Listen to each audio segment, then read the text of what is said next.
kapatid niyo yun. Pangit tingnan, saka lalo lang kayo magkakagulo.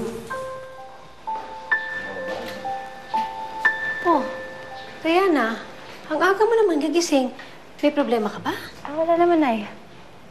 Nako, napagdaanan ko na yan. May gumugulo sa isipan mo, lalaki. Si Inigo ba yan? Paano niyo nalaman tungkol kay Inigo? Sinabi sa akin ni Juliet bago sila umalis ni Eboy kagabi. Nag-date daw kayo ni Inigo. Siya ba iniisip mo? Nay, hindi. Hindi siya yung iniisip ko. Tsaka si Inigo, wala yun, no? Nakasabay ko rin na ahente dun sa supermarket ni Miss Josephine. Oh, kung hindi siya iniisip mo, eh sino? Yung launching mamaya, yung iniisip ko, sana maging successful na siya. Sama kayo sa akin, ha? Oo naman.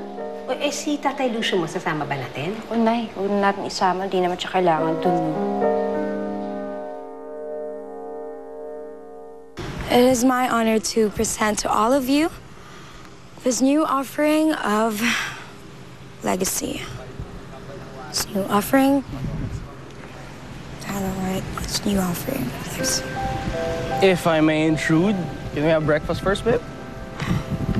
Mamaya na lang, babe. I just have to rehearse this one more time. What? Come on, babe, relax. Kaya mo yan. Everything's going to be fine, okay? Maayos naman yung dry run nyo kahapon, di ba?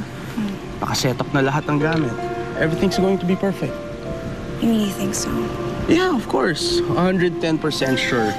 And you know why I know it's going to be perfect? Because the perfect boss is handling it. And as my way of wishing you luck, I'd like to give the perfect boss a perfect kiss.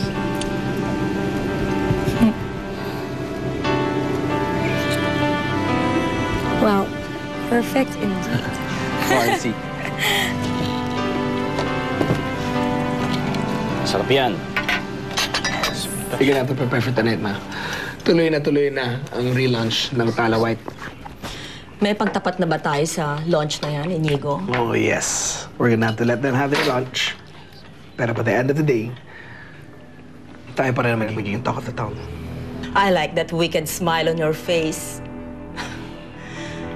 And how do you plan to achieve that? You're gonna find out later. But ma, you're gonna have to be our prettiest tonight. Which shouldn't be too hard. Pagkakaguluhan tayo ng project sigurado. I like that. Sige.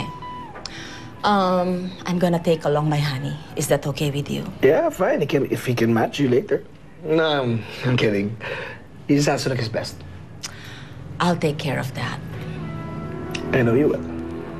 You always do.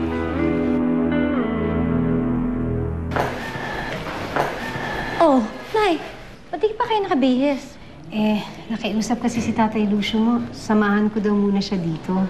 Nay, kayang-kaya niya na yung sarili niya. Diana, alam mo namang kagagaling lang ng tao sa disgrasya eh. Di naman ako mapakali na iwanan siya dito. Baka mamaya may masama na namang mangyari sa kanya. Eh, mabuti na rin yung may taong nakabantay dito. Anak, pasensya ka na. Sana naintindihan mo, ha? Magagawa ba ako?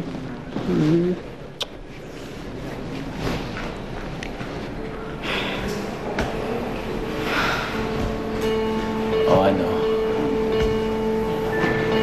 Sabi ko sa'yo eh, hawak ko sa leeg yung nanay mo.